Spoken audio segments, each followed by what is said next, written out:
नमस्कार दर्शकों, मेरा नाम है यामिका और मैं आप सबका स्वागत करती हूँ टैलेंट स्पॉट के आज के हमारे वेबिनार में। दर्शकों, ये हमारा 5वां एपिसोड है और बहुत खुशी हो रही है ये देख के कि आज आप सब इतनी बड़ी संख्या में हमारे साथ जुड़े हैं। शुरू करने से पहले मैं दर्शकों आप सबको बताना चाहूंगी कि स्पोटो स्पॉट आपके और आपके टैलेंटेड बच्चों के लिए 5 लाख रुपए तक की स्कॉलरशिप लाया है टैलेंट स्पॉट प्रतियोगिता के माध्यम से। और आप सब इस प्रतियोगिता में पार्टिसिपेट कर सकते हैं, हिस्सा ले सकते हैं। इसके लिए आपको करना सिर्फ इतना है कि आपको जाना है हमारी वेबसाइट पे www.spotospot.com और यहाँ पे जाके आपको रजिस्टर करना है। अपने बच्चे के खेल और उससे जुड़ी कुछ जानकारी हमें देनी है, जिससे कि आप और आपके बच्चे इस प्रतियोगिता में हिस्सा ले सकते हैं और जीतने का मौका है आपके बच्चों के पास 5 लाख रुपए तक की स्कॉलरशिप टैलेंट स्पॉट के माध्यम से। तो दर्शकों, इस जानकारी के साथ हम आज के इस सेशन की शुरुआत करते हैं। आज हम दर्शकों चर्चा करेंगे एक ऐसे तेजी से उभरते हुए खेल की जो हमारी मिट्टी से जुड़ा हुआ है। तो जानते तो इस खेल को हम सभी हैं और खेला भी हम सभी ने है। ये हमारे यहाँ गांव-गांव में खेला जाता है ये खेल, बट पिछले कुछ सालों में इसके साथ कुछ अलग हुआ है। इस खेल की लोकप्रियता और बढ़ गई है और निखर गई है और इस लोकप्रियता के बढ़ने के पीछे का कारण है कुछ बड़ी हस्तियों का इससे जुड़ना। जब मैं बड़ी हस्तियों की बात कर रही हूँ तो मैं बात कर रही हूँ अमिताभ बच्चन जैसी हस्तियों का इस खेल से जुड़ने की। तो जी हाँ, हम बात कर रहे हैं कबड्डी की, जिसने पिछले कुछ सालों में प्रो कबड्डी के माध्यम से पूरे देश में लोकप्रियता के नए आयाम कायम किए हैं। तो दर्शकों, इस खेल की और अपने जीवन संघर्ष के पे कुछ चर्चा करने के लिए आज हमारे साथ है 2014 के एशियन गेम्स गोल्ड मेडलिस्ट, 2015 के अर्जुन अवार्ड विनर और वर्तमान में प्रो कबड्डी लीग में तमिल थलाइवास की टीम को रिप्रेजेंट करने वाले बेजोड़ प्रतिभाशाली खिलाड़ी मंजीत छिल्लर जी। मंजीत जी, आपका स्वागत है बहुत बहुत हमारे इस वेबिनार में। Thank you ji, thank you.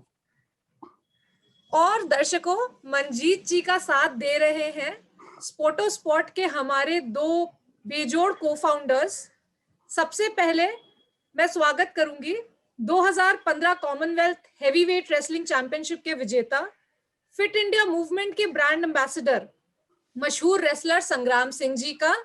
संग्राम जी, आपका स्वागत है। जी नमस्ते, थैंक यू सो मच। नमस्कार। और इन दोनों का साथ दे रहे हैं, इन दोनों को एक साथ इस मंच पे लाने वाले स्पोटो स्पॉट के दूसरे को-फाउंडर श्री प्रदीप पराशर जी। और प्रदीप जी के साथ आज हम दर्शकों बात करेंगे स्पोटो स्पॉट प्लेटफॉर्म के बारे में, जो और जानेंगे कि किस तरह ये हमारे बच्चों के स्पोर्ट्स करियर को आगे ले जाने में मदद कर सकता है। प्रदीप जी, बहुत बहुत स्वागत है आपका। धन्यवाद यमिका जी। सबका स्वागत करते हुए दर्शकों, और सेशन को शुरू करने से जस्ट पहले एक जानकारी मैं आप सभी को देना चाहूंगी कि आज मैं तो कुछ सवाल जवाब करूंगी ही हमारे मेहमानों से, बट साथ ही दर्शकों आप भी कर सकते हैं इनसे सवाल। आप व्हाट्सएप पे अपने ये सवाल पूछ सकते हैं व्हाट्सएप ग्रुप पे, और हम ये आपके सवाल अपने मेहमानों से इस सेशन में लाइव पूछेंगे और उसका आंसर आपको मिलेगा। तो चलिए शुरुआत करते हैं। मंजीत जी, पहला सवाल आज का मेरा आपके लिए है कि शुरुआत है तो शुरुआती दौर की बात होगी। तो मंजीत जी, हमारे दर्शक और हम ये जानना चाहेंगे कि छोटे शहर से आप कबड्डी नेशनल टीम तक कैसे पहुंचे, ये सफर आपने कैसे तय किया? देखो जी, मैं इसमें पहले 2003 में आया था कबड्डी में। उससे पहले मैं रेसलिंग करता था गुरु हनुमान जी अखाड़े में। तो उसके बाद मैं कबड्डी में आया था। तो कबड्डी में जूनियर नेशनल में मैं आया था। तो जूनियर नेशनल खेलने के बाद मुझे ये पता लगा था कि इंडिया टीम जाएगी जूनियर की, जब तक मुझे ये भी नहीं पता था कि इंटरनेशनल भी टूर्नामेंट होते हैं, तो एक टारगेट रखा है मैंने और मैं जूनियर इंडिया खेल के आया। और उसके बाद फिर मैं सीनियर में, तो सीनियर से जब भी खेलते आए फिर मुझे ये पता था कि एशियन गेम भी होता है, शेप गेम भी, एशिया चैंपियनशिप भी, वर्ल्ड कप भी। तो वो सब चीजें मैंने खेल ली, उनका एक टारगेट लेके उनकी प्रैक्टिस की। और उसके बाद फिर अर्जुन अवार्ड भी मिला और अभी तक खेल ही रहे हैं। फिर प्रो लीग आ गई थी 2014 में, तो जो कि एक मतलब कबड्डी को एक ग्रामीण गेम था ये। तो वो जो प्रो कबड्डी आने के बाद आज पूरे इंडिया में क्रिकेट के बाद दूसरी हमारी लीग है जो सबसे ज्यादा हाईलाइट हुई है कबड्डी की। तो बहुत अच्छा लगता है और अभी हम खेल ही रहे हैं और खेलते रहेंगे। जी बिल्कुल, बहुत ही रोचक बात बताई आपने मंजीत जी कि आप पहले रेसलर थे और रेसलर रहने के बाद आपने कबड्डी में ये ट्रांजिशन किया। तो मतलब एक खेल खेलते आ रहे थे, उस खेल के लिए कुछ आपने अपनी फिटनेस रखी होगी, कुछ आपके डिसिप्लिन होंगे, रजीम होगी, उस सबको चेंज करके कबड्डी में उतरना मतलब कितना आसान या कितना मुश्किल रहा मंजीत जी, इसके बारे में देखो, हमारे दर्शकों को मैं बताइए। आपको बताऊं, रेसलिंग करने के बाद आप कोई भी गेम करोगे वो आसानी से हो जाता है, पर और कोई गेम करके आप रेसलिंग नहीं कर सकते, क्योंकि जो रेसलिंग में बहुत ज्यादा प्रैक्टिस होती है। तो रेसलिंग जो मैंने रेसलिंग करी थी 3-4 साल, वो मेरे को कबड्डी में बहुत जल्दी फिट हो गया मैं और बहुत जल्दी सीनियर में आ गया। वो जो रेसलिंग की थी ना, उसका मेरे को बेनिफिट मिला इसमें। अच्छा, हाँ, ओके, ओके। संग्राम जी, इस पे आप कुछ और ऐड करना चाहेंगे? आप हमेशा से ही समर्थक रहे हैं कि कोई एक चुस्ती लाने वाला स्पोर्ट्स खेलने का, जिसके बाद बच्चा किसी भी दूसरे स्पोर्ट में जा सकता है, तो आप कुछ इस पे ऐड करना चाहेंगे? देखिए, जो मंजीत भाई बोल रहे हैं बिल्कुल ठीक बोल रहे हैं, क्योंकि देखिए जो रेसलिंग होती है वो एक मतलब फाउंडेशन है एक किस्म से। उसमें जिस हिसाब से खाना पीना है, जिस हिसाब से रहना है, संयम है, तो हर गेम में एक डिसिप्लिन तो चाहिए, मगर वो ऑल ओवर बॉडी को काफी स्ट्रॉन्ग कर देता है। जैसे मैंने फाउंडेशन का एक जिम्नास्टिक बोला था, जो आजकल का स्पोर्ट्स हो गया ना, जिसमें ज्यादा हो गया। और मैं कह रहा हूँ कबड्डी है ना, खाली कबड्डी नहीं है, कबड्डी में कुश्ती भी है, जिम्नास्टिक भी है, कबड्डी तो है ही है, उसमें फिर वो वेट ट्रेनिंग भी है। मंजीत भाई रनिंग ठीक भी है, है। रनिंग भी ठीक है। बात है, रनिंग भी हाँ। है और बॉक्सिंग भी है। तो सभी चीजें है उसमें, कई गेमों का मिश्रण है कबड्डी में। और अपने जो हम कपाल भारती करते हैं वो भी है, क्योंकि हमें 30 सेकंड कबड्डी कबड्डी बोलना पड़ता है। तो कई कई चीजें हैं इसमें, कई बिल्कुल चीजों का बिल्कुल। मिश्रण होके कबड्डी बनी है। और एक बात बता दूं आपको कि कबड्डी एक ही गेम है आज तक वर्ल्ड में जो कि अपने नाम से खेला जाता है और बोल के खेला जाता है। आप रेसलिंग में ऐसे नहीं बोलते, रेसलिंग रेसलिंग, बॉक्सिंग में नहीं बोलते। एक कबड्डी अपने नाम से ही बोला जाता है, कबड्डी कबड्डी, और वो खेलते हैं। वाह। जी, जी, बिल्कुल, ये तो बहुत ही अच्छी आपने बात बताई। प्रदीप जी, ये जो हमने डिस्कशन किया, इससे एक बात निकल के आई कि मतलब ये तो बहुत ही हम लकी हैं कि कबड्डी ऐसा एक खेल है जिसमें बाकी सारे खेलों का एक मिश्रण है, जैसा कि संग्राम जी और मंजीत जी ने हमें बताया। तो मतलब कबड्डी तो गाँव-गाँव में हर जगह खेला जाता है, इसके लिए कोई किसी इक्विपमेंट की ज़रूरत नहीं है, किसी किट की ज़रूरत नहीं है, हर बच्चा खेलता है। तो प्रदीप जी, इस लिहाज से तो बहुत ही ज्यादा टैलेंट होना चाहिए हमारे पास कबड्डी का, और हमें तो हमेशा ही इंटरनेशनल चैंपियन होना चाहिए कबड्डी में, अ, या फिर और खेलों में जो कबड्डी से निकल के आ सकते हैं, या जो बच्चे कबड्डी बहुत अच्छे खेलते हैं या कुश्ती बहुत अच्छी करते हैं, उनसे निकल के दूसरे खेलों में बच्चे और अच्छे आ सकते हैं। तो प्रदीप जी, आपको क्या लगता है कि क्या एक लिमिटिंग फैक्टर है, क्या रोक रहा है हमारे जो टैलेंटेड बच्चे हैं उनको आगे बढ़ने से दूसरे और स्पोर्ट्स में या कबड्डी में इंटरनेशनल मेडल्स लाने से? देखिए यामिका जी, जिस जैसे मंजीत भाई बता रहे थे और संग्राम भाई बता रहे थे कि कबड्डी बहुत अच्छी तरह से एक्सप्लेन किया मंजीत भाई ने कि मिक्सचर है काफी गेम्स का। आप देखो जिम्नास्टिक्स का है क्योंकि टैकल करना पड़ता है, उसके बाद ग्रिप करने के लिए, ओपोनेंट को पकड़ने के लिए, अपनी कैपेसिटी, लंग कैपेसिटी को बढ़ाने के लिए कपाल भारती का जिक्र किया, योगा का पार्ट है। और बॉडी फिटनेस, जो एजिलिटी चाहिए, वो रेसलिंग से मिल जाती है। तो टैलेंट इंडिया में भरपूर है। और मंजीत भाई ने उसका जिक्र किया है, जब प्रो कबड्डी लीग आई उसके बाद क्रिकेट के बाद अगर कोई दूसरा गेम इंडिया में सुपरहिट पॉपुलर हुआ from a public point of view, यानी कि उसकी टीआरपी बढ़ी, उसकी व्यूअरशिप बढ़ी, कि जब भी प्रो कबड्डी लीग होती है लोग अपना काम छोड़ के सीधा प्रो कबड्डी लीग की बात करते हैं। मैंने कॉर्पोरेट्स में टॉप लेवल एग्जीक्यूटिव्स को प्रो कबड्डी की बात करते देखा है, जो जिन्होंने कभी पहले कबड्डी देखी ही नहीं थी। तो इस तरह की पॉपुलैरिटी आना अपने आप गेम को एक्सपोज करता है फॉर अ वाइडर एक्सेप्टेंस, और जब वाइडर एक्सेप्टेंस आती है तो टैलेंट का जो पूल इंडिया में है कबड्डी का, आप ये मान के चलिए from north to south, from east to west, India के हर पार्ट में कबड्डी खेली जाती है। और अभी मंजीत भाई का एग्जांपल ले लो आप, मंजीत भाई तमिल थलाइवास को रिप्रेजेंट कर रहे हैं, हरियाणा से हैं, और जिस तरीके से एक कल्चर मिक्स, जिस तरीके से एक वाइडर कम्युनिटी ऑफ एथलीट्स का, स्पोर्ट्स पर्संस का प्रो कबड्डी से जुड़ना हुआ है, और जो एक्सेप्टेंस बढ़ी है, उसकी वजह से टैलेंट बहुत है। प्रो कबड्डी पहला एक ऐसा इनिशिएटिव रहा है जिससे कि कबड्डी के एडिशनल टैलेंट को, जो गांव में छुपे हुए बच्चे थे, जो अच्छे एथलीट्स थे, वो कबड्डी में आना शुरू हुए। आप पहले अगर सेशन की बात करो, पहला जो हमारा लीग हुई थी फर्स्ट ईयर 2014 में, उसमें हमारे कबड्डी के जो इंटरनेशनल प्लेयर्स थे, हमारे इंडिया के नेशनल प्लेयर्स थे, वो लोग थे। अभी अगर हम 2019-20 की बात करें तो हमारे पास नए टैलेंट कबड्डी लीग के जो स्काउट्स हैं वो रूरल एरियाज में जाकर भी स्काउट करने लगे हैं टैलेंट को। रही बात दूसरी कि मुश्किल क्यों रहा एक्सेप्ट अभी, कि देखिए खिलाड़ी को खेलना है तो खिलाड़ी को पैसे चाहिए, खिलाड़ी को खेलना है तो उसकी फैमिली की तरफ से उसके पास सपोर्ट लिमिटेड रहता है। रूरल एरिया से जो बच्चा आएगा उसके पास एक लिमिटेड रिसोर्स है, पैसा। इंडिया में लोअर मिडिल क्लास और मिडिल क्लास ही है तकरीबन, तो इनके पास इतना पैसा नहीं होता है हमारे पास कि हम सारा पैसा खेल में लगा दें। तो एक एक्सटर्नल सपोर्ट जो खिलाड़ी को शुरुआत से मिले वो नहीं मिलता था, इस वजह से खिलाड़ी आगे तक नहीं पहुंच पाते थे सारे। कईयों के करियर बीच में रुक जाते हैं। मंजीत भाई ने भी एक्सपीरियंस किया होगा, संग्राम जी ने भी एक्सपीरियंस किया है, तो मेरी फैमिली में भी स्पोर्ट्समैन है, हमने खुद एक्सपीरियंस किया है कि कहीं ना कहीं स्पोर्ट्स को अल्टरनेट मान के कि अरे नहीं छोड़ो, नौकरी ढूंढ लो, आगे पढ़ाई कर लो, करियर बनाना है, खेल तो खेल लिया। तो वो जो खेल तो खेल लिया वाला जो माइंडसेट था वो प्रो कबड्डी लीग ने कबड्डी के लिए चेंज कर दिया। अगर कबड्डी में अच्छा प्लेयर आ रहा है तो अब माँ बाप, आस पड़ोस, रिश्तेदार भी ये सोच रहे हैं कि ये बच्चा आगे निकल गया, अगर प्रो कबड्डी में चला गया तो इसका फ्यूचर बन जाएगा। और अभी प्रो कबड्डी लीग आई है, हो सकता है इसके स्टेट वर्जन्स भी आए, इसकी सब जूनियर लीग्स भी आए।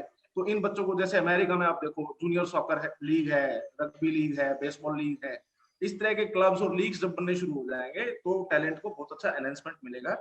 इसीलिए जो हमारा स्पोर्ट हमारा प्लेटफॉर्म है वो यही काम करने के लिए हमने बनाया है कि खिलाड़ी को शुरुआत से फाइनेंशियल सपोर्ट मिले, और जो एक्सेप्टेंस स्टार प्लेयर्स को मिलती है अचीव करने के बाद, हार्डवर्क करने के बाद, सब कुछ झोंकने के बाद, वैसा ही एक करियर पाथ शुरुआती तौर पे जो खिलाड़ी अपने खेल जीवन की शुरुआत कर रहा है उसको और उसकी फैमिली को through a professional sports talent marketing team मिले, ताकि उसको स्पोर्ट्स इन्वेस्टर मिल पाए, उसको स्पॉन्सरशिप मिल पाए। आपने स्कॉलरशिप का हमारे जिक्र किया कि स्पोर्ट ने स्कॉलरशिप लॉन्च किया है, वो हमने इसलिए किया है कि उभरते हुए जो खिलाड़ी हैं इनके टैलेंट को पहचान के हम अपनी तरफ से भी कुछ स्कॉलरशिप के थ्रू इनके करियर को पॉलिश करें, इनको मौके दें आगे, वो सारी चीजें करें। और आखिरी में एक बात और बताऊंगा, क्यों टैलेंट हिडन क्यों रह जाता है। मंजीत भाई ने जिक्र किया कि मंजीत भाई को जब रेसलिंग कर रहे थे और जब कबड्डी में आए तो इनको लिमिटेड नॉलेज थी कि नेशनल लेवल पे कबड्डी खेली जाएगी, फिर एशियन गेम्स का जिक्र किया कि एशियन गेम्स की बात आएगी।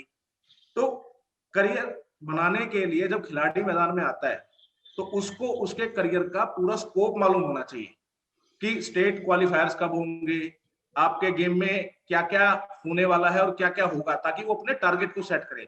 मंजीत भाई ने प्रूव किया है, लिविंग एग्जांपल है कि टारगेट सेट कर करके आगे गए, तो वही टारगेट सभी को स्कोप में मिलने चाहिए।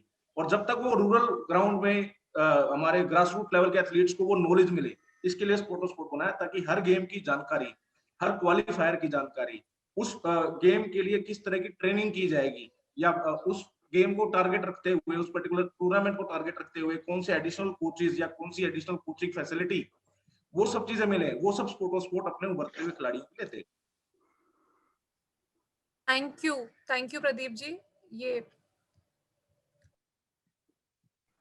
थैंक यू प्रदीप जी, बहुत ही अच्छे से आपने समझाया स्पोर्ट का क्या स्कोप है, क्या है। आपने चर्चा की जब आप बता रहे थे कि किस तरह एक खिलाड़ी के परिवार का उसके साथ खड़े होना बहुत आवश्यक होता है ताकि वो खिलाड़ी आगे जा सके। अब आप स्पोर्ट प्लेटफॉर्म की बात कर रहे हैं, आप इसको ला रहे हैं, बट मेरा ख्याल है अभी तक इस तरीके का तो प्लेटफॉर्म नहीं है हमारे पास। तो मैं इनफैक्ट ये जानना चाह रही थी मंजीत जी से, बहुत सारे पेरेंट्स हैं जो आज हमें सुन रहे हैं, देख रहे हैं, तो मैं जानना चाह रही थी मंजीत जी से और संग्राम जी आपसे भी कि किस तरीके का सपोर्ट रहता है परिवार के साथ या रहा था आपके साथ, आपके परिवार का। क्या कोई और खिलाड़ी थे, आपने किसको देखा, आपकी खेल में रुचि कैसे बढ़ी, परिवार ने आपका साथ कैसे दिया नीचे से ऊपर तक जाने के इस सफर में? देखो जी, मैं जब रेसलिंग में गया तो मेरे फादर भी रेसलिंग करते थे, तो वो मेरे दादाजी भी रेसलर थे। तो उन्होंने उच्च लेवल की पहलवानी तो नहीं की, इंटरनेशनल, नेशनल लेवल की। वो गाँव में जो अपनी कुश्ती वगैरह होते थे, दंगल होते थे, वो लड़ते थे। तो मेरे फादर को शौक था कि मेरा एक लड़का तो पढ़ाई में आगे जाए और एक खिलाड़ी बने। तो फिर मैं रेसलिंग के लिए गुरु हनुमान जी के पास गया। तो गुरुजियों के पास गया तो वहाँ रेसलिंग की मैंने, तो वहाँ चोट लगने के कारण मैं रेसलिंग बंद हो गई। फिर हमारे गाँव में कबड्डी खेलते थे, मैं उनको देख के खेलने लगा। तो वो देखते-देखते जब तक तो ये भी नहीं पता था कि कबड्डी एशियन गेम तक है या वर्ल्ड कप है या प्रो कबड्डी भी आएगी कभी, ये सब चीज़ें थी ही नहीं। तो गाँव में टूर्नामेंट होते थे, वहाँ हम वो खेलने जाते थे, बड़ा मज़ा आता था। तो अच्छा खेलते थे, तो गाँव वाले भी देखने जाते थे और गाँव के पास के जो गाँव है वो भी जिसको शौक था कबड्डी का वो सब देखते थे। वो कहते मेरे फादर से भी आपका लड़का बहुत अच्छा खेलता है। तो वो थोड़ा एक महसूस होता था कि मैं और ज़्यादा मेहनत करूँ और अच्छा खेलूँ। तो खेलते-खेलते हम उसके बाद नेशनल भी खेले, इंटरनेशनल भी खेले। तो एक टारगेट सा बना लिया मैंने कि इस साल वो सबसे बड़ा टूर्नामेंट है, वो मैंने खेलना ही है। तो वो टारगेट लेते-लेते हम खेलते चले गए। अभी फिर प्रो लीग आ गई, तो प्रो लीग आने के बाद तो पहले क्या था, हम एशियन गेम 2010 में जब मैं एशियन गेम खेल के आया, तो जो हमारे रिलेटिव थे या गाँव के थे, तो जो हमारे दोस्त थे, वही हमें एयरपोर्ट पे स्वागत के लिए खड़े थे। पर जब 2014 की एक फर्स्ट लीग हो चुकी थी, उसके बाद हम खेलने गए एशियन गेम और वहाँ से जब गोल्ड मेडल लेके आए, तो वो हज़ारों की संख्या हो गई थी। तो उनको हम जानते नहीं थे, पर वो हमारे फैन थे कि वो हमें जानने लगे थे। तो एक अलग से पहचान मिल गई थी प्रो लीग आने के बाद। पहले क्या था, बहुत कम लोग जानते थे। फिर तो एयरपोर्ट पे जब हम आए तो हज़ारों की संख्या में थे। पब्लिक तो हमें बहुत खुशी महसूस हुई कि भई हम एक प्रो लीग से हमारी एक पहचान बन गई। जी, जी, बिल्कुल। संग्राम जी, परिवार का क्या संघर्ष रहता है खिलाड़ी को ऊपर ले जाने में, उस पे आप कुछ बताना चाहेंगे हमारे दर्शकों को? देखिए, जो मंजीत जी कह रहे हैं वो ठीक कह रहे हैं। परिवार एक स्पोर्ट्समैन बनाने के लिए ना अंगूठा यहाँ पे रख लेता है। पहले तो यही था, क्योंकि आजकल तो क्या है कि काफी सुविधाएं हो गई हैं, सरकार से भी काफी मदद मिल रही है। पहले तो क्या होता था कि खिलाड़ी अपने घर से ही तैयार होता था, चाहे वो इंटरनेशनल में तो कुछ मिलता था नहीं, नेशनल मेडल जीते तो कुछ पैसे वैसे कुछ होते थे, जो होते थे तो पता नहीं। इंटरनेशनल में भी अगर आपका कोई मेडल आता था या कुछ होता था, उसका फिर अप्लाई करना पड़ता था। तो मतलब एक एक स्पोर्ट्समैन तैयार करने के लिए एक परिवार को यहाँ पे अंगूठा रखना पड़ता था। उसमें चाहे कितनी फैमिली हो, और फिर हाई रिस्क रहता था कि अगर मान लो कोई इंजरी हो गई या फिर कोई ऐसा कोई हादसा हो गया कि जिसके कारण आप जिसकी तैयारी कर रहे हो चैंपियनशिप ना खेल पाओ, या कुछ और कोई ऐसी चीज हो जाए। तो मैं कह रहा हूँ कि एक है ना, एक खिलाड़ी, जो फैक्ट बता रहा हूँ, एक खिलाड़ी है ना पूरी अपनी जिंदगी लगा देता है सिर्फ एक उस लम्हे के लिए। उसका परिवार वो सभी कुर्बानी देता है, दोस्तों की, अपनों की, परिवार की, सिर्फ एक उस लम्हे के लिए कि भैया कब वो तिरंगा ऊपर जाए, कब वो मेडल जीते, कब वो देश का नाम बढ़ाए। और कई बार क्या है कि कुछ खिलाड़ी तो बहुत लकी होते हैं कि वो चीज मिल जाती है, कर लेते हैं। कई ऐसे होते हैं कि वहां पे पहुंच के वापस आ जाते हैं, मगर परिवार की सपोर्ट के बिना कोई भी स्पोर्ट्स करना बहुत मुश्किल है। चाहे वो आज है कि आज हम कितने एडवांस हो गए हैं, चाहे वो पहले था, परिवार का सपोर्ट तो रहता है। और पहले तो क्या होता था कि पहले तो आज भले ही एडवांस है, पहले गांव वाले सपोर्ट कर देते थे, जो आपके जानने वाले सपोर्ट करते थे। अब जो आजकल का जो माहौल चेंज हो गया, जो बच्चे मोबाइल में आ गए हैं, नॉर्मली आ गए हैं, वो ये आएंगे, एक बार सेल्फी खींचेंगे, चले जाएंगे, मगर एक वो सपोर्ट था ना कि दूध दे के जाना, घी दे के जाना, या कुछ नॉर्मली वो करना, तो वो लैक हो गया है। बाकी गवर्नमेंट से सपोर्ट बढ़ गया है, फैसिलिटीज बढ़ गई हैं, और परिवार का तो हमेशा ही सर्वोपरि रहा है। परिवार के बिना तो फिर इंसान आगे बढ़ नहीं पाता इतना। जी, बिल्कुल। संग्राम जी, आप और मंजीत जी बार-बार ज़िक्र कर रहे हैं कि मतलब परिवार को इतना संघर्ष करना पड़ता है, और संग्राम जी आपने बताया कि स्कॉलरशिप आ गई है, स्पॉन्सर्स हैं, बट मुझे लगता है कि एज़ अ कॉमन पेरेंट, मुझे लगता है कि पेरेंट्स और जो खिलाड़ी, जो बच्चे शुरू कर रहे हैं अपना करियर, उनको अभी भी इस बारे में जानकारी नहीं है पूरी तरीके से। तो प्रदीप जी, संग्राम जी, मैं आपसे पूछना चाहूंगी कि स्पोर्टो स्पोर्ट कैसे इस जानकारी को आगे रख रहा है, ताकि पेरेंट्स और जो बच्चे अपना करियर शुरू कर रहे हैं वो समझ सकें, जान सकें कि जैसे कि आप बोल रहे थे प्रदीप जी, कि क्या करियर पाथ है जो मैं ले सकता हूँ, क्या पॉसिबिलिटीज है इस एक खेल में जो हो सकती हैं, कहाँ से पैसे आ सकते हैं, क्या चैंपियनशिप्स खेली जा सकती है, ये सब को एक साथ लाने में स्पोर्टो स्पोर्ट प्लेटफॉर्म कैसे हेल्प कर रहा है? प्रदीप जी, संग्राम जी, अगर आप कुछ बता पाए तो। मैं ये बताऊं प्रदीप जी, भाई पहले? हाँ आप ही बताओ, आप ये क्वेश्चन आप करो। जी जी जी, थैंक यू। तो देखिए यामिका जी, किसी भी करियर को चुनते वक्त, चाहे वो स्पोर्ट्स है चाहे वो एजुकेशन में है, एक प्रॉपर काउंसलिंग और गाइडेंस की जरूरत पड़ती है। और वो गाइडेंस और वो काउंसलिंग अगर एक्सपर्ट दे, जिसको उसकी नॉलेज हो, वो ज्यादा बेहतर होता है। क्योंकि उसको एक जो भी उस करियर में जाने वाला है, वो अपने करियर को प्लान कर सकता है। और करियर को प्लान करते वक्त उसके स्किल्स का, उसकी कैपेसिटी का, उसकी फ्लेक्सिबिलिटी का बहुत ज्यादा रिक्वायरमेंट होता है। और खास तौर पे अब मैं इसको एजुकेशन से अलग करता हूँ।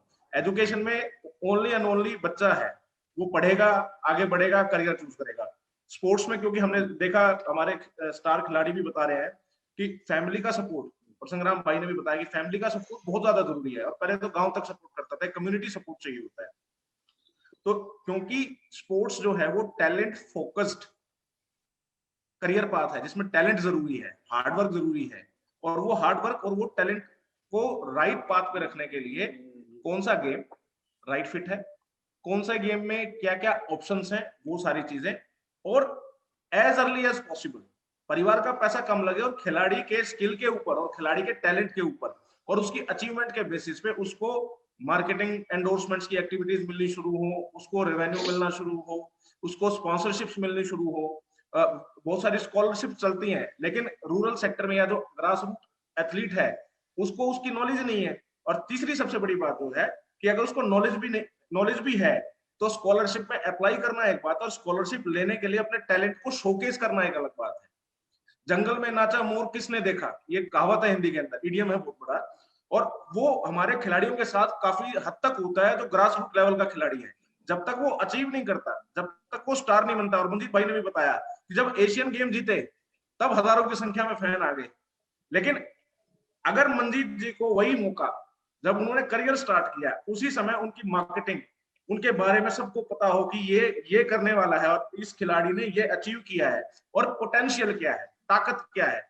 आप एक पढ़ाई में अच्छा बच्चा हो तो 8वीं 9वीं में ही उसके पेरेंट्स, उसके आस पड़ोसी बोलने शुरू कर देते हैं, ये आईआईटी में जाएगा, ये मेडिकल में जाएगा, ये फला बनेगा, ये आईएएस कैपेसिटी का है। तो वो जो कैपेसिटी है, उस कैपेसिटी को शोकेस करना, ताकि खिलाड़ी जल्दी से जल्दी रेवेन्यू हासिल करने शुरू करें। और आज मैं थोड़ा एजुकेशन से कोरिलेट कर रहा हूँ। जो अच्छे पढ़ाकू बच्चे होते हैं, जो अच्छा पढ़ते हैं, कई बार उनको मौका मिलता है अपने ही क्लासमेट को पढ़ाने का, और उसके बदले वो ट्यूशन फीस भी ले लेते हैं, अपने जूनियर्स को पढ़ा देते हैं, उसके बदले फीस अर्न कर लेते हैं। हम 10th 12th में थे, हम अपनी गर्मी की छुट्टियों में ट्यूशन पढ़ा के पैसे कमा लेते थे। सिमिलरली अच्छा खिलाड़ी नेशनल लेवल का है, स्टेट लेवल का है, इंटरनेशनल लेवल का है, वो अपने खेल के साथ मेंटर बन के कुछ खिलाड़ियों का अपना रेवेन्यू जनरेट कर सकता है। वो अपने कुछ खिलाड़ियों के लिए कोच बन के उससे रेवेन्यू जनरेट कर सकता है। अच्छा टैलेंट आइडेंटिफाई करके उनको अपनी टीम में साथ रखे, उनको मेंटेन करके, उनको मैनेज करके वहां से लाइवलीहुड सोर्स कर सकता है। तो ये सारी चीजें स्पोर्ट में फोकस की कि कि एक खिलाड़ी सिर्फ खेल के मैदान में ही उतर के और सिर्फ अंतरराष्ट्रीय स्तर पर जीतकर ही अगर उसको पैसे कमाने का मौका मिल रहा है या पॉपुलर होने का मौका मिल रहा है, तो वही ऑप्शन हम अपने district level, grass root level, rural गांव के बच्चों से भी उनकी शुरुआत कराएं, उनके लिए भी एक प्रोफेशनल मार्केटिंग टीम उनके साथ लगा के दें, ताकि शुरुआत से ही वो सपोर्ट जो पेरेंट्स दे रहे हैं, जो रिश्तेदार दे रहे हैं, वो सपोर्ट साइकोलॉजिकली तो बहुत ज्यादा चाहिए, लेकिन फाइनेंशियली वो बच्चा अपने आप अर्न करना शुरू करे। और ये हकीकत है, और इसको दोनों स्पोर्ट्समैन मेरे मित्र यहाँ पे हैं, दोनों बताएंगे, दोनों स्टार हैं, कि अगर शुरुआत में ही बच्चा रेवेन्यू अर्न करना शुरू कर देगा, खिलाड़ी को उसका रिवॉर्ड एंड रिकॉग्निशन जो है कि उसको रिवॉर्ड में मिले, तो खिलाड़ी पंप अप हो जाता है कि हाँ मुझे मिल रहा है, तो वो और मेहनत करता है और ताकत लगाता है। ये बहुत जरूरी है। और सबसे बड़ी बात कि वियर एंड टियर अननेसेसरी खिलाड़ी का ना हो।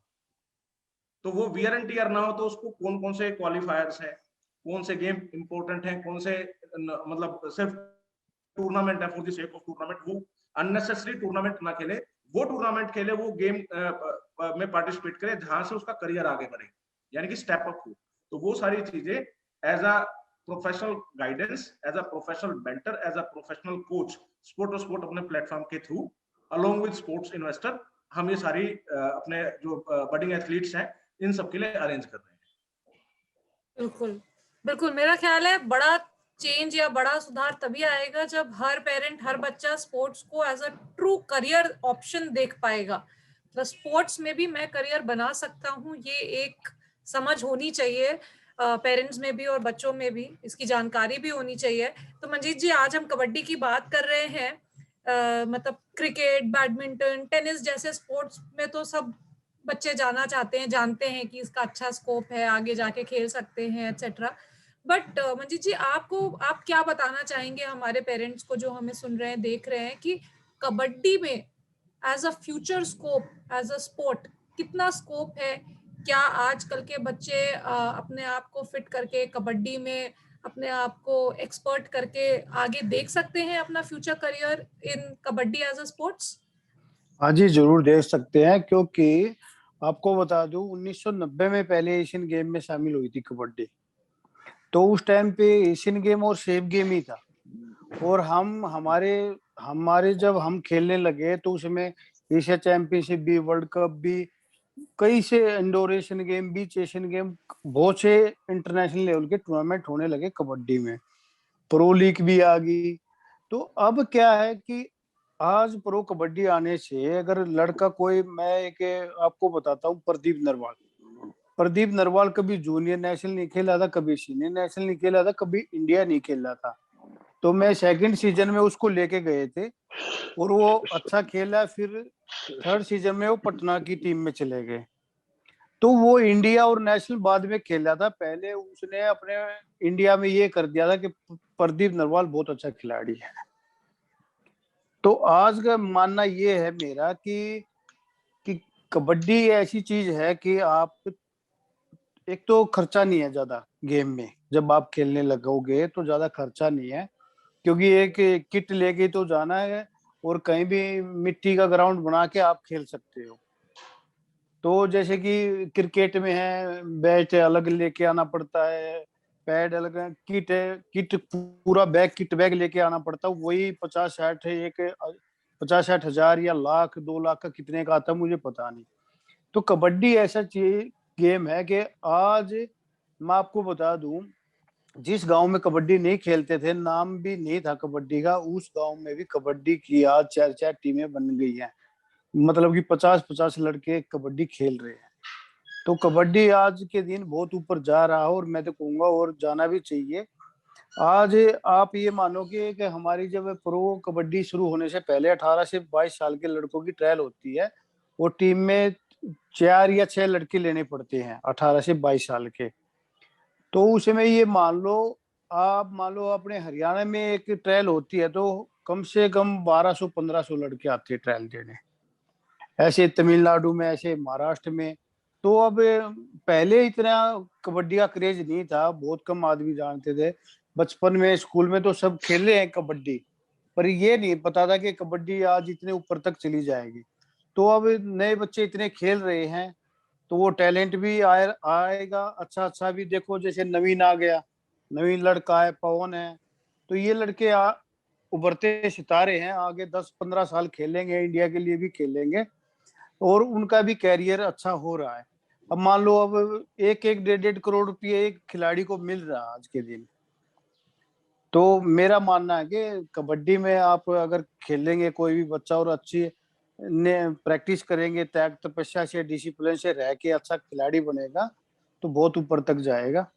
मेरा मानना तो यही है जी। जी बिल्कुल, बहुत अच्छा किया मंजीत जी, आपने मेंशन किया कि किस तरीके का फाइनेंशियल स्कोप भी है कबड्डी जैसे स्पोर्ट में। आई एम श्योर बहुत सारे पेरेंट्स को इससे प्रेरणा मिलेगी अपने बच्चों को इस खेल में डालने के लिए।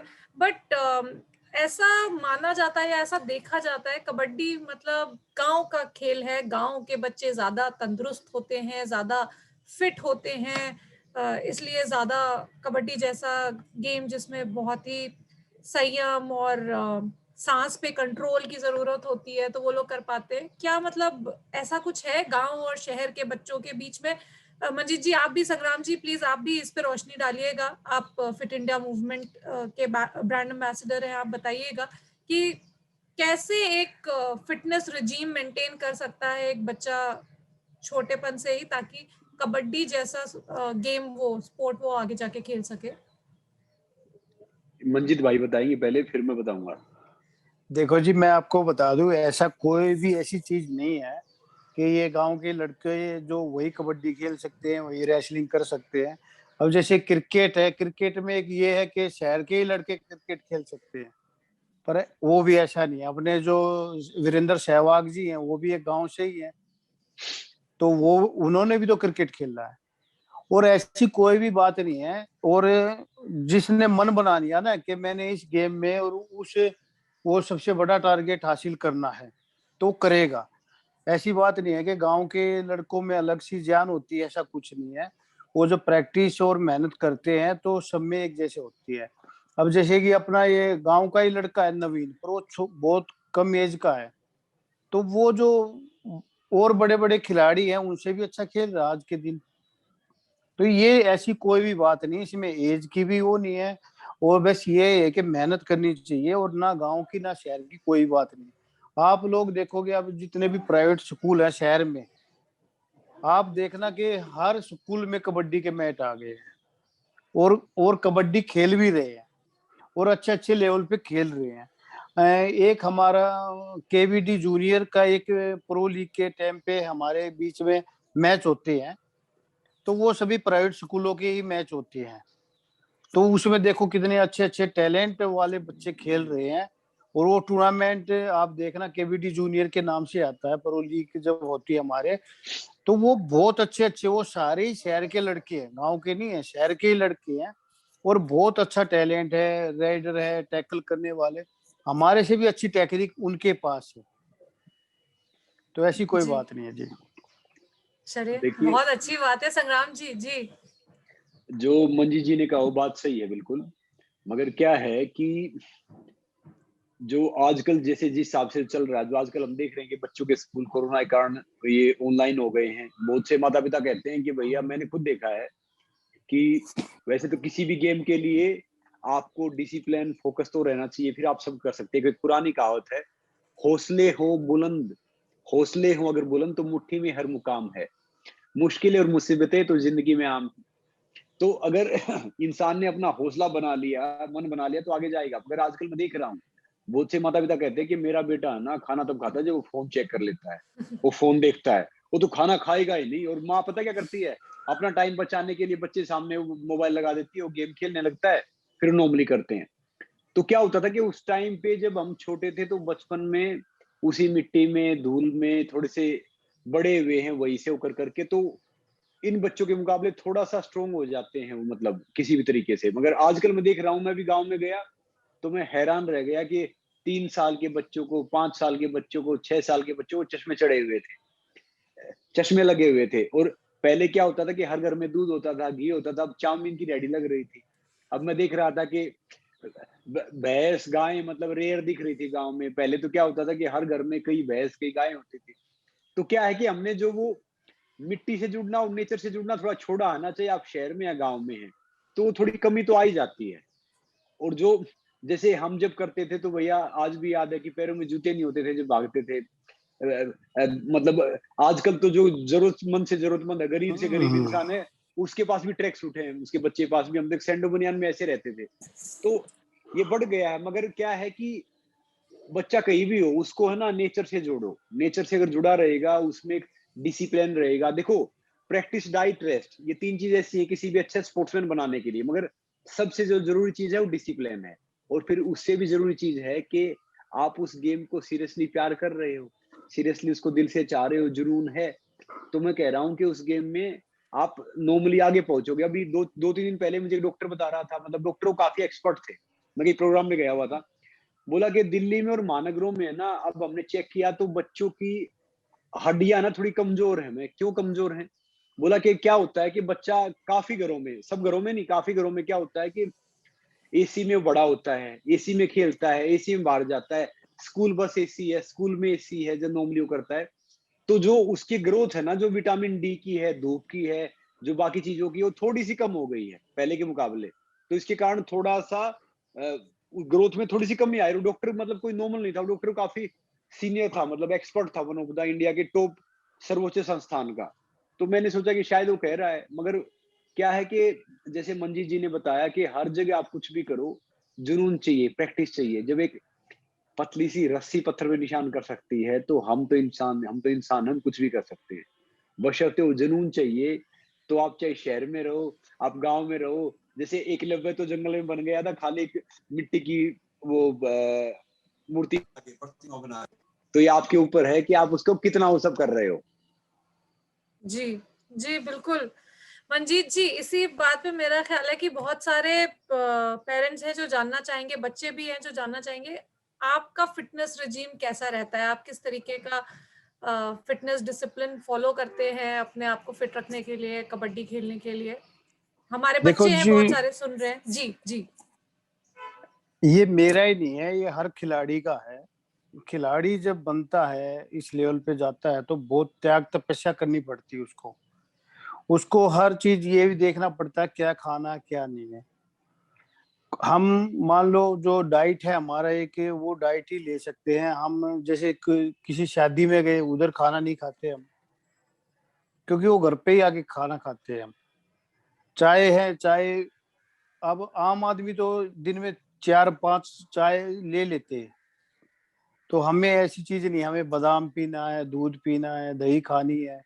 तो वो एक खिलाड़ी की डाइट के ऊपर है कि वो जैसे कि रेसलिंग में है, वेट कैटेगरी है, वो उस तरीके की डाइट लेगा। हम है जो एक सुपर हैवी का पहलवान, वो उस तरीके की डाइट लेगा। तो डाइट इसमें बहुत जरूरी है। और खिलाड़ी के लिए डाइट, प्रैक्टिस, रेस्ट और डिसिप्लिन, ये 4 चीज अगर आपस में मिश्रण हो गया तो वो उच्च लेवल का खिलाड़ी बनेगा। तो बड़ा ही डाइट का ध्यान रखना पड़ता है। और फिटनेस की बात ये है कि सुबह उठते हैं, ये भी पता है कि 2.5 से 3 घंटे हमें रनिंग करनी पड़ेगी, शाम को ग्राउंड प्रैक्टिस करनी पड़ेगी। तो वो जब आप किसी भी गेम में जाओगे तो आपको ये पता लग जाता है कि इसमें इतनी प्रैक्टिस करने से मेरा क्या है। मैं अपने जैसे गांव में हमारे नए बच्चे भी खेलते हैं, हमारे सीनियर हमें खिलाते थे, हम अब छोटे बच्चों को भी खिलाते हैं। तो मैं एक ही बात कहता हूँ कि जब आप टूर्नामेंट में गए, 2 टैकल आपने की, 2 टैकल दूसरे ने की, तो उसके लिए ऊपर जाने के लिए आपने ज्यादा मेहनत करनी पड़ेगी। जब आप 3 टैकल करोगे, जब आपका नाम होगा। तो मैं आज भी यही कहता हूँ गांव में कि जाओ, या तो हरवाने में नाम रखो या जितवाने में नाम रखो। तो जो जितवाना या हरवाने की जो मेहनत है ना, वो करनी पड़ेगी। आज मान लो मैं गया टूर्नामेंट में और मैंने टीम हरवा दी, तो कहेंगे मंजीत ने हरवा दी। तो मेरी और ज्यादा लगन हो जाएगी कि कल मैंने ये करवाना है कि कल मंजीत ने ही टीम जितवाई है। तो उसके लिए और ज्यादा प्रैक्टिस करनी पड़ेगी। ये सब जरूरी है। जी। सबसे पहले तो जितने बच्चे हमें सुन रहे हैं उन सबको बोलूंगी कि मम्मी जब दूध का ग्लास देती है तो पूरा खत्म करो जल्दी हाँ जल्दी। जी, जरूर जरूर जी। जी बिल्कुल। इसी के साथ हमारे पास दर्शकों के बहुत सारे सवाल आने शुरू हो गए हैं। मैं एक बार फिर अपने दर्शकों को याद दिलाना चाहूंगी कि आपके भी अगर कुछ सवाल हैं हमारे इन खिलाड़ियों के लिए तो आप व्हाट्सएप पे वो पूछ सकते हैं और मैं आपके लिए वो सवाल पूछ लूंगी। तो मेरा ख्याल है पहला जो सवाल है हमारा, संग्राम जी आप उसको अच्छे से संभाल सकते हैं ऐसा मुझे लगता है। तो ये महेंद्र जी हैं, कहाँ से हैं ये इन्होंने नहीं लिखा है। वो कह रहे हैं कि मेरी स्पोर्ट्स में बहुत रुचि है और मैं अपने माँ बाप से बात करने की, उनको कन्विंस करने की, टीचर्स को भी बहुत कोशिश करता हूँ, बट वो मुझे हमेशा डिस्करेज करते हैं, नीचे ले आते हैं कि नहीं नहीं तुम पढ़ाई करो, स्पोर्ट्स पे ज्यादा ध्यान मत दो, स्पोर्ट्स कोई करियर ऑप्शन नहीं है। तो इनको कुछ टिप्स एंड ट्रिक्स चाहिए कि कैसे ये कन्विंस कर सकते हैं अपने माँ बाप को, टीचर्स को, कि वो भी उनको स्पोर्ट्स में आगे बढ़ने के लिए सपोर्ट करें। ये महेंद्र जी नाम बताया ना आपने? जी जी महेंद्र जी। जी, आजकल इनके माता पिता शायद 18वीं सदी में तो नहीं है। आजकल पहले कहावत होती थी कि पढ़ोगे लिखोगे तो बनोगे खराब, मगर उल्टा है आजकल, खेलोगे कूदोगे तो बनोगे नवाब।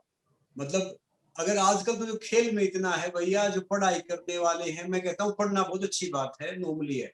स्पोर्ट्स करने का पता फायदा क्या है?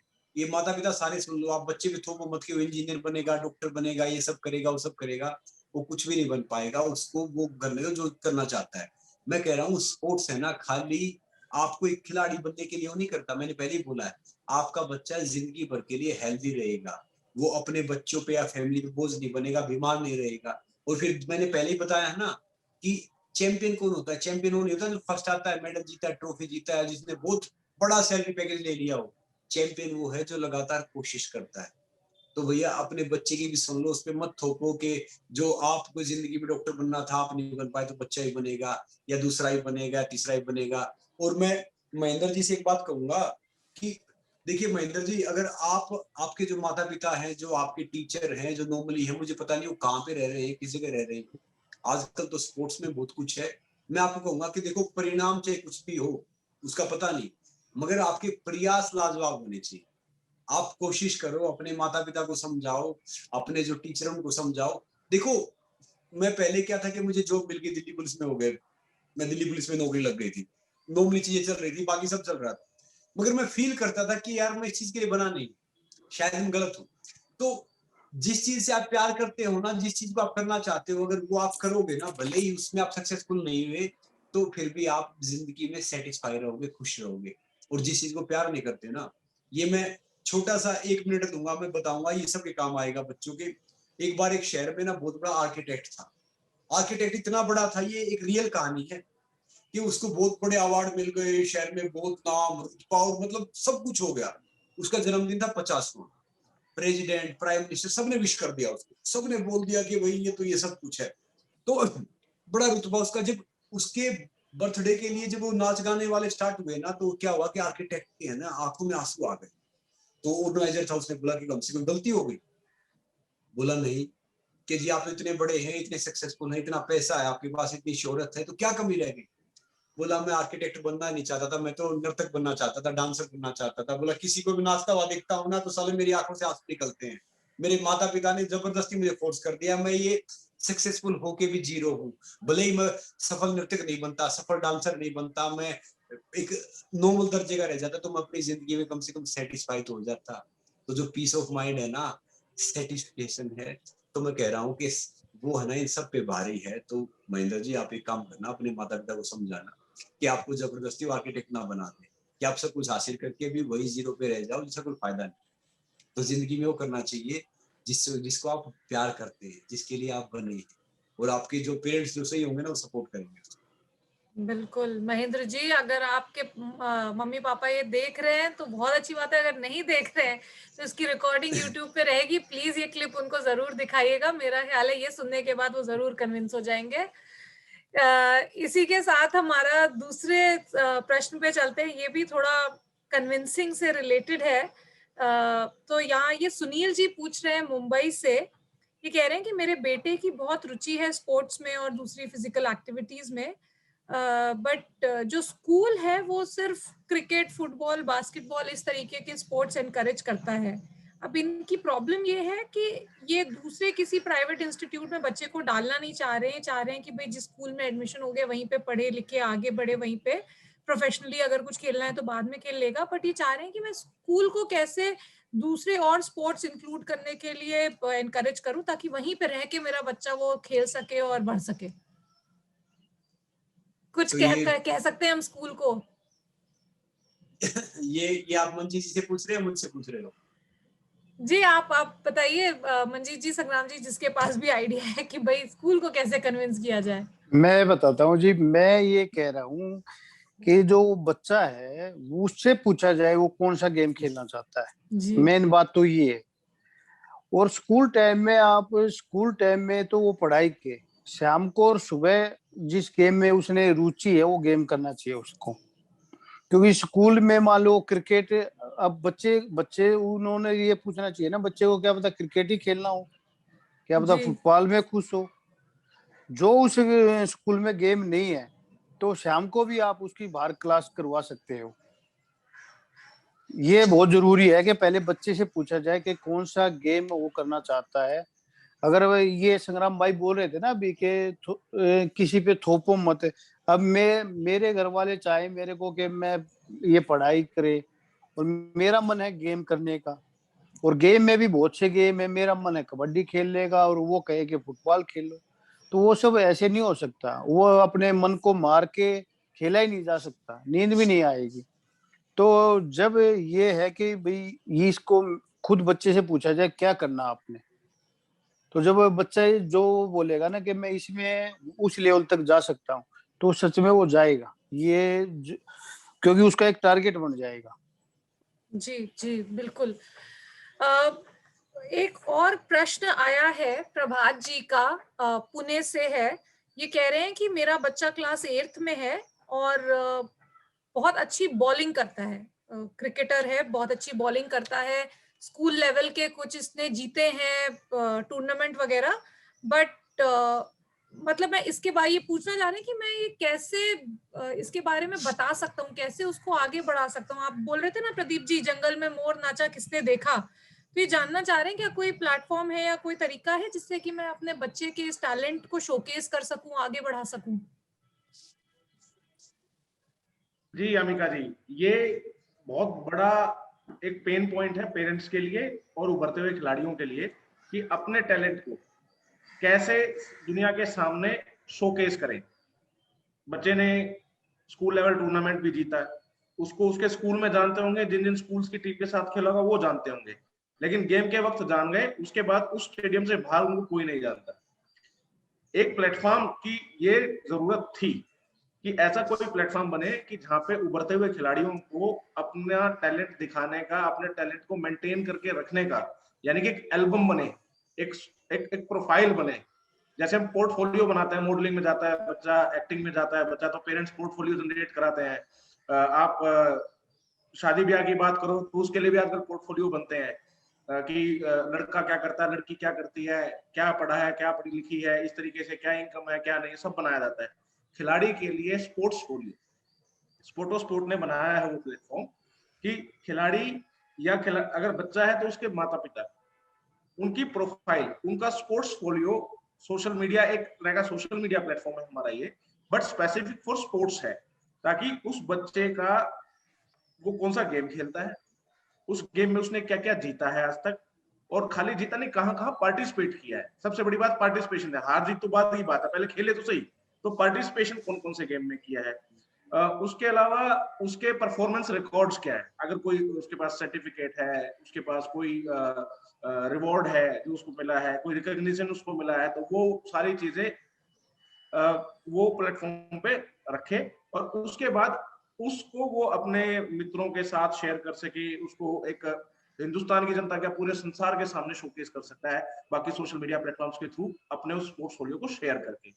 और साथ ही साथ सिर्फ अपना टैलेंट क्यों शेयर करें, अपने टैलेंट के दम पे इक्विपमेंट के लिए, किट के लिए, ट्रेनिंग के लिए, टूर्नामेंट में पार्टिसिपेट करने की ट्रैवल फीस के लिए, वो क्यों नहीं अपने टैलेंट के दम पे वो भी पैसा वहां से इकट्ठा करे।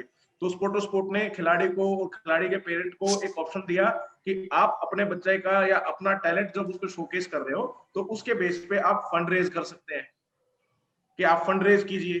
तो हमारा स्पोर्ट के जो हमारे रिप्रेजेंटेटिव्स हैं वो इनकी मदद करते हैं उसमें।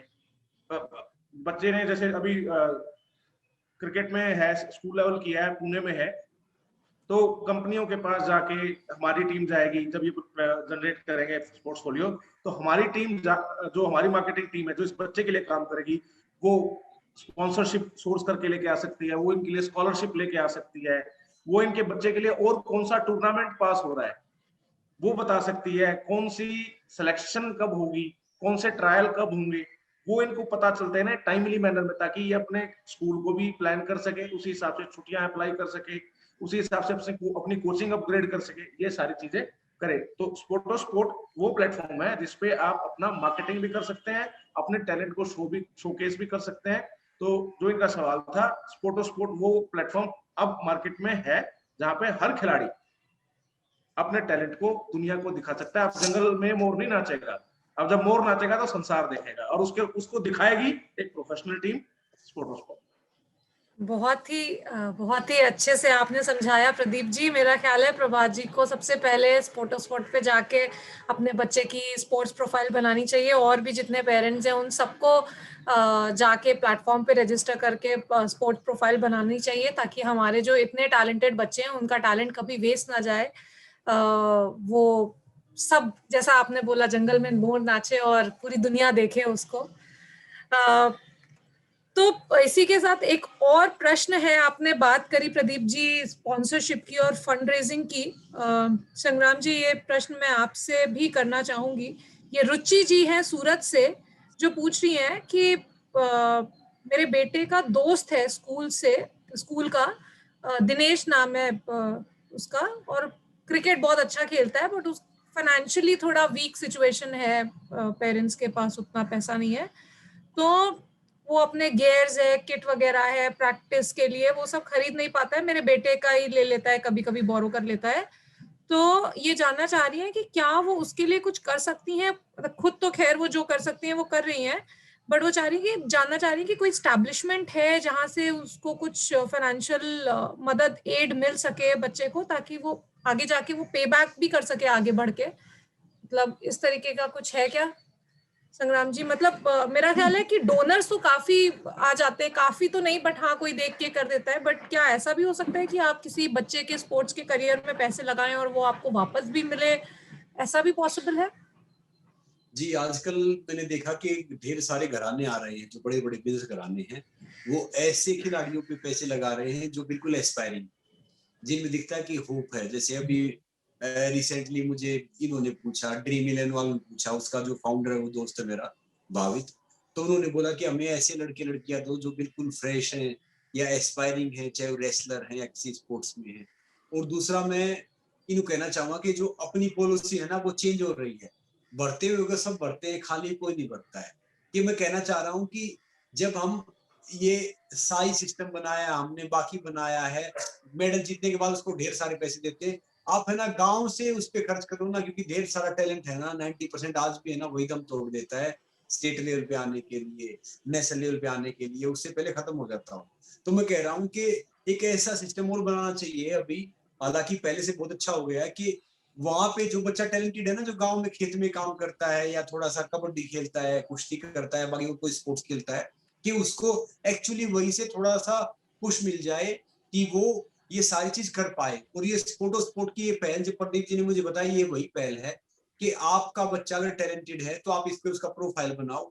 हम कोशिश करेंगे कि आपके बच्चे का प्रोफाइल सडन कंपनियों को भेज देंगे, कि जो कंपनियां इसके लिए जो एस्पायरिंग एथलीट को अडॉप्ट करती हैं या एस्पायरिंग एथलीट को सपोर्ट करती हैं, और देखो बदले में कुछ लेना, ये सब करना, कहते हैं कि अगर इसका तो मुझे पता नहीं कि भैया बदले में वो कितना बड़ा खिलाड़ी बने, छोटा बने, क्या बने, तो ये तो कोई फर्क नहीं पड़ता।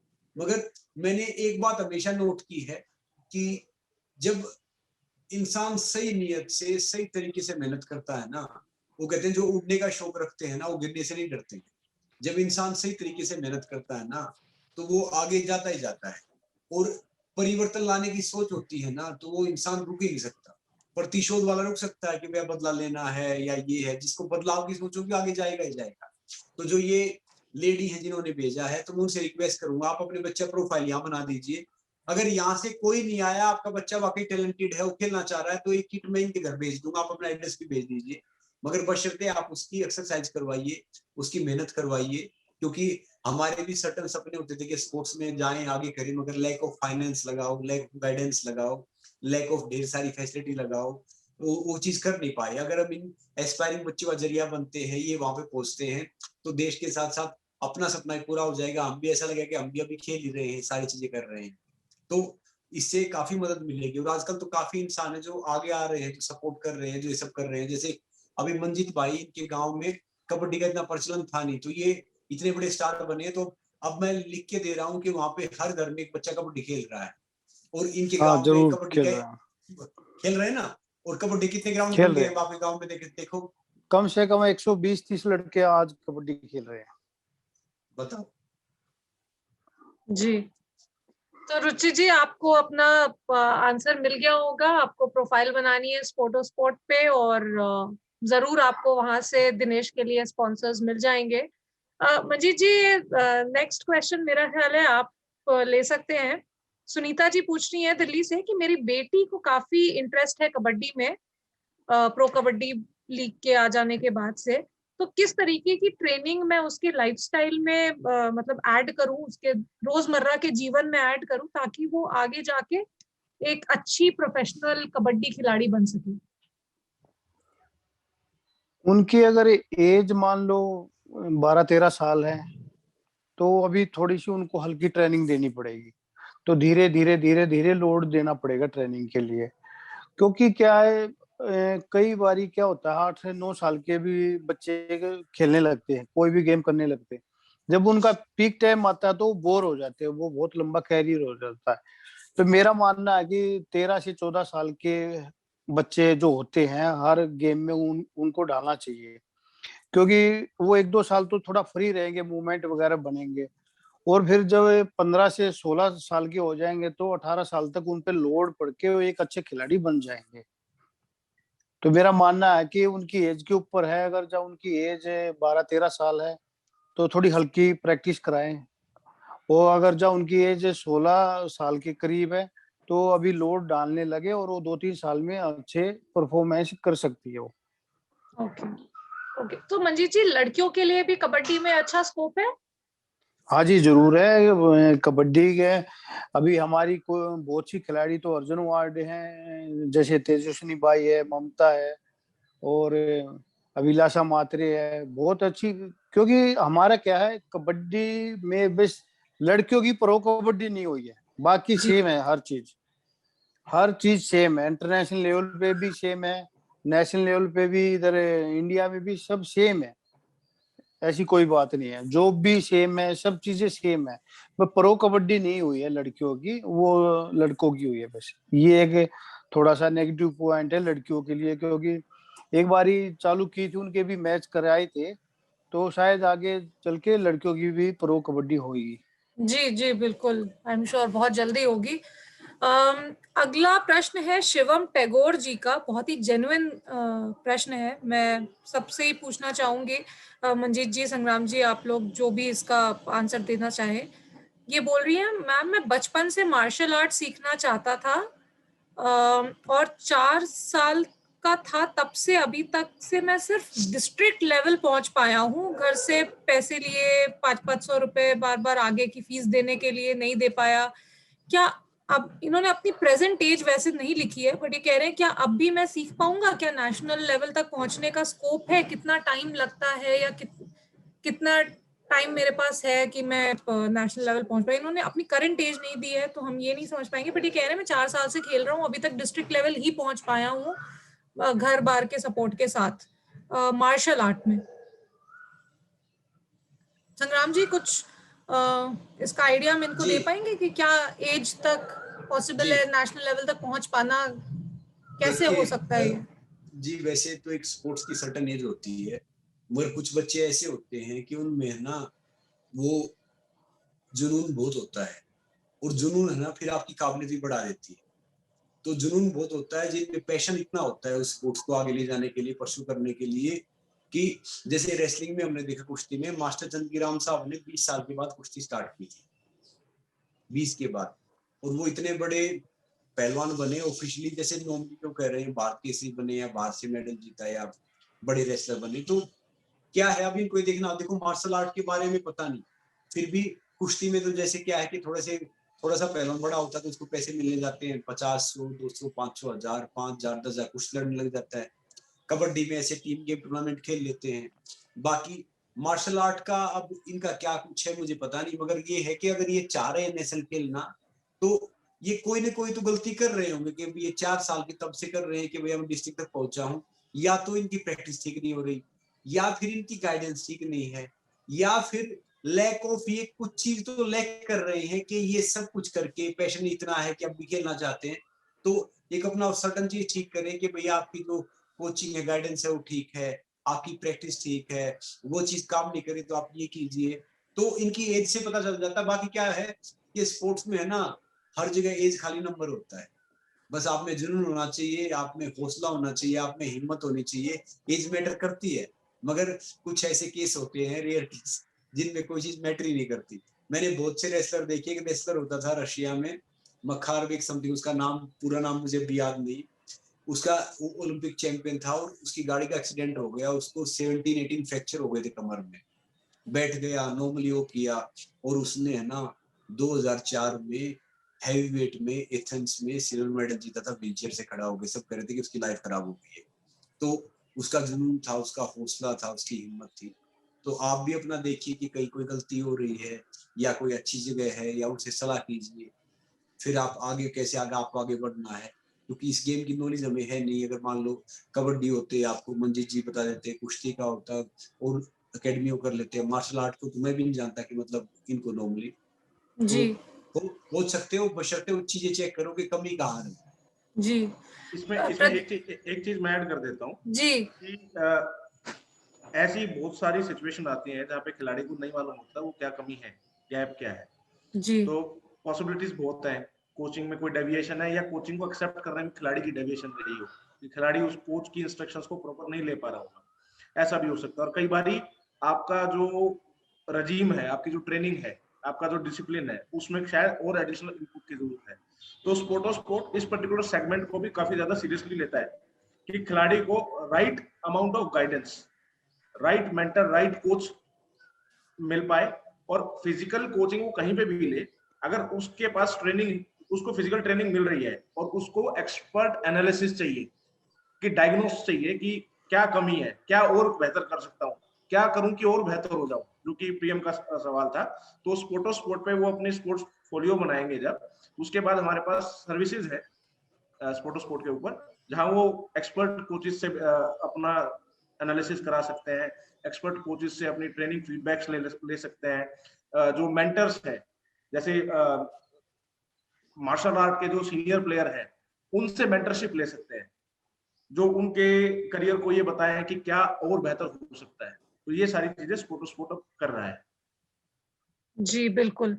तो शिवम जी, आपको अपना आंसर मिल गया। आप प्लीज स्पोर्ट पे जाइए, प्रोफाइल बनाइए, और हम बिल्कुल पूरी कोशिश करेंगे कि आपको अच्छे से अच्छे मेंटर और गाइड के साथ जोड़ सके, ताकि आपको पता चल सके कि अगर आप कहीं गलती कर रहे हैं तो कहाँ और कैसे आप आगे बढ़ सकते हैं। सवाल तो बहुत है, बट मेरे ख्याल से समय का काफी अभाव है। एक आखिरी प्रश्न है जो मैं लेना चाहूंगी, ये एक पिता का प्रश्न है। शंकर लाल जी पूछ रहे हैं, कहाँ से है ये इन्होंने नहीं लिखा है, बट ये कह रहे हैं कि मेरा एक बेटा है 11 साल का और बेटी है 10 साल की। बेटा 10 किलोमीटर 45 मिनट्स दौड़ता है और बेटी 10 किलोमीटर 48 मिनट्स में दौड़ती है। तो काफी अच्छा है ये। तो ये जानना चाह रहे हैं कि अब मैं नेक्स्ट स्टेप क्या लूं। 11 और 10 साल के इनके बच्चे, इनका जो एथलेटिक करियर है इसको निखारने के लिए, आगे इसको और अच्छा बनाने के लिए नेक्स्ट स्टेप क्या लेना चाहिए, और क्या स्पॉन्सर्स इस एज से ही हेल्प कर सकते हैं, और कहाँ मिलेंगे ये? प्रदीप जी, संग्राम जी, आप इनके स्पोर्ट्स टाइमिंग, आगे रिफाइनिंग के बारे में कुछ बोलना चाहेंगे? प्रदीप जी, आप स्पॉन्सरशिप पे बता सकते हैं। देखिए जैसे इन्होंने बोला कि इनका 10 और 11 साल के बेटा बेटी, अब वो इसमें एथलेटिक्स में इतना कर रहे हैं, तो एथलेटिक्स का तो क्या है कि ढेर सारे स्टेडियम है मोस्टली, चाहे आप अगर दिल्ली में रहते तो ढेर सारे स्टेडियम है, किसी भी शहर में चले जाओ तो वहां पे अच्छे कोच की अच्छी उसकी सलाह लो।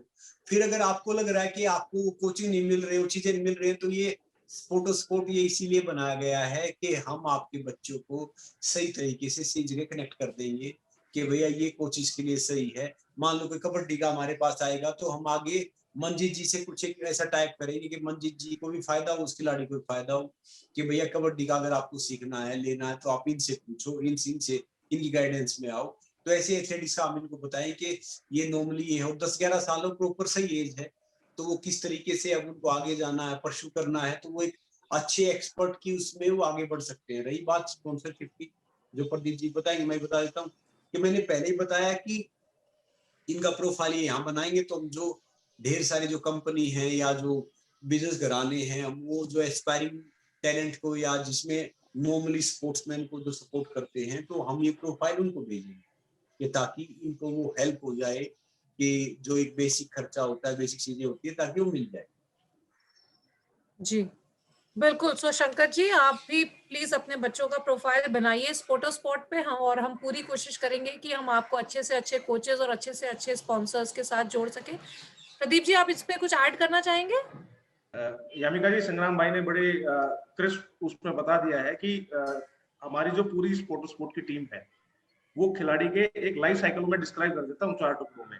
खिलाड़ी का लाइफ साइकिल शुरू होता है, मंजीत भाई ने भी जिक्र किया था कि पहले बच्चे से पूछा जाए वो क्या खेलेगा, दूसरा सिलेक्शन ऑफ गेम, दूसरा है ट्रेनिंग ऑफ गेम, तीसरा है फाइनेंशियल सपोर्ट, और चौथा है मेंटरशिप, यानी कि उसको राइट टाइम, राइट गेम और राइट सिचुएशन वो सब मिले। इन सारी चीजों के लिए चाहिए स्पॉन्सर, इन सारी चीजों के लिए चाहिए पैसा, इन सारी चीजों के लिए चाहिए सही गाइडेंस, सही सलाह। तो स्पोर्ट जो है वो खिलाड़ी और खिलाड़ी के परिवार को सबसे पहले तो यह मदद करता है कि वो गेम कौन सा खेले। अब जैसे इनके दोनों बच्चे 10 और 11 साल के हैं, मैराथन है, 10-10 किलोमीटर लॉन्ग रेसिंग करते हैं। जरूरी नहीं है कि वो मैराथन के बेस्ट बने, हो सकता है कि इस कैपेसिटी की वजह से, जो उनकी कैपेसिटी है इन दोनों बच्चों की, वो किसी और अच्छे गेम में और अच्छा कर पाए। तो एक तो परफेक्ट तो मैं नहीं बोलूंगा क्योंकि नोबडी इज परफेक्ट, एक expert analysis of right fit game कौन सा हो सकता है इन बच्चों के लिए, वो स्पोर्ट अरेंज कर सकता है, analysis through expert level coaches. Second, sponsor इस एज में मिलेंगे या नहीं मिलेंगे? बिल्कुल मिल सकते हैं, स्किल के ऊपर मिलता है। बुधिया सबको याद होगा, छोटा सा बच्चा था उड़ीसा का, काफी अच्छा मैराथन रनर रहा, स्पॉन्सर्स भी मिले। तो स्पॉन्सर भी मिल जाएंगे बशर्ते कि प्रेजेंट अच्छे तरीके से किया जाए। तो खिलाड़ी खेले, स्पोर्ट उसकी मार्केटिंग करे as a professional marketing team, उसको वो सारी चीजें दिलाए जो कि जिसके लिए उसे या उसके परिवार को सोचना ना पड़े। वो सिर्फ सोचे बच्चे की ट्रेनिंग के बारे में, बच्चे के स्पोर्ट्स के बारे में, बाकी चीजें सोचने के लिए, बाकी चीजें करने के लिए स्पोर्ट की टीम उनके लिए काम करेगी। और इस वेबिनार के बाद जितने भी हमारे अटेंडीज हैं, जितने भी हमारे रजिस्टर्ड मेंबर्स हैं, उन सबके पास हमारे स्पोर्ट के रिप्रेजेंटेटिव्स उनको कनेक्ट करेंगे, उनसे बात करके ये सारी चीजें एक्सप्लेन भी करेंगे, क्योंकि कई मुझे लगता है बहुत सारे क्वेश्चन अनआंसर्ड रह गए हैं। तो हमारे स्पोर्ट रिप्रेजेंटेटिव सभी को कॉल करके उनसे बातें करके उनके क्वेश्चंस का जवाब भी देंगे और आगे क्या करना है वो इनपुट्स भी उनको समझाएंगे। जी बिल्कुल, धन्यवाद प्रदीप जी। तो इसी के साथ आज के हम प्रश्नों के सिलसिले को समाप्त करते हैं। एक आखिरी प्रश्न है मंजीत जी मेरा आपसे, कि आज बहुत सारे पेरेंट्स और बहुत सारे यंग बच्चे हमें सुन रहे हैं, आपका उन सब के लिए क्या मैसेज होगा? देखो, मैं तो यही कहूंगा कि जितने भी खिलाड़ी खेलते हैं तो अपने गुरु की इज्जत कीजिए, जो वो कह रहे हैं उनकी बात मानिए। और गेम के लिए मैं बताता हूँ कि 3-4 चीजें वही मैं कह रहा हूँ, डाइट, रेस्ट और प्रैक्टिस। ये सब एक त्याग तपस्या है खिलाड़ी की, वो त्याग पहले करना पड़ेगा, फल बाद में मिलेगा, चाहे कोई भी गेम हो। ये नहीं है कि फल पहले मिल जाएगा और त्याग हम बाद में करेंगे, ऐसा कुछ नहीं है। संग्राम भाई ने भी बहुत मेहनत करी है, हमने भी की है, आज वो हम फल हम उस मिल रहा हमें उस चीज का फल। तो कोई भी है, आप किसी भी देख लो, किसी भी गेम में या बिजनेस में देख लो या किसी भी चीज में, भगवान हर चीज में एक टाइम मांगता है। पहले वो टाइम पे अपनी नेक नीति से मेहनत कीजिए, फिर आपको फल मिलेगा। तो मैं हर खिलाड़ियों को, हर बच्चों को यही कहूंगा कि टारगेट लेके चलो, आप अपने त्याग तपस्या करना है, वो दूसरा क्या कर रहा क्या नहीं है, डिसिप्लिन में रहिए और अच्छी प्रैक्टिस कीजिए और देश का नाम ऊंचा कीजिए। जी, बहुत बहुत धन्यवाद आपका मंजीत जी। संग्राम जी, 2 लाइनों के साथ आप समाप्त करना चाहेंगे आज का वेबिनार? जी, जो मंजीत भाई ने ना बिल्कुल वैसे सारी बात कह दी, बिल्कुल वो निचोड़ तो उन्होंने बता दिया, मगर फिर मैं कहूंगा कि भैया याद रखो, जो सारे खिलाड़ी है ना, उनके लिए मैं एक बात कहना चाहूंगा कि सफलता है ना आपके हालात देखकर नहीं, आपकी मेहनत देखकर आए। हालात चाहे कैसी हो, सिचुएशन चाहे कैसी हो, कहते हैं ना, देखो कमल का फूल हमेशा कीचड़ में खिलता है, हमारा राष्ट्रीय फूल है, उसको कीचड़ा कोई प्रभाव नहीं पड़ता, उसमें भी खिलता है, वो चमकता है, बड़ा प्यारा लगता है। अगर आप मेहनत करोगे ना, तो मुझे पता नहीं बाकी लक भागे किस्मत का, मगर मेहनत से सब कुछ मिलता है। और हार्ड वर्क के आगे है ना सफलता जोड़ी खड़ी हो जाती है।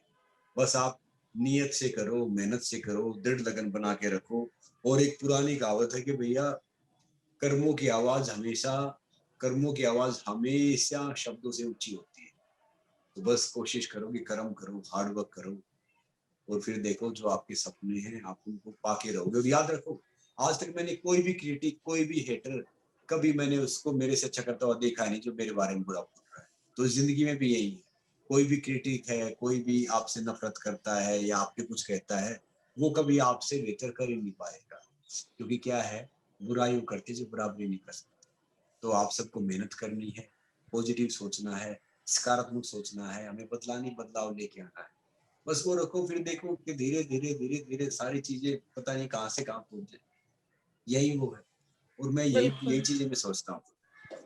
बिल्कुल, बहुत ही मोटिवेटिंग, बहुत ही अच्छी बातें आपने आज बताई हमारे दर्शकों को।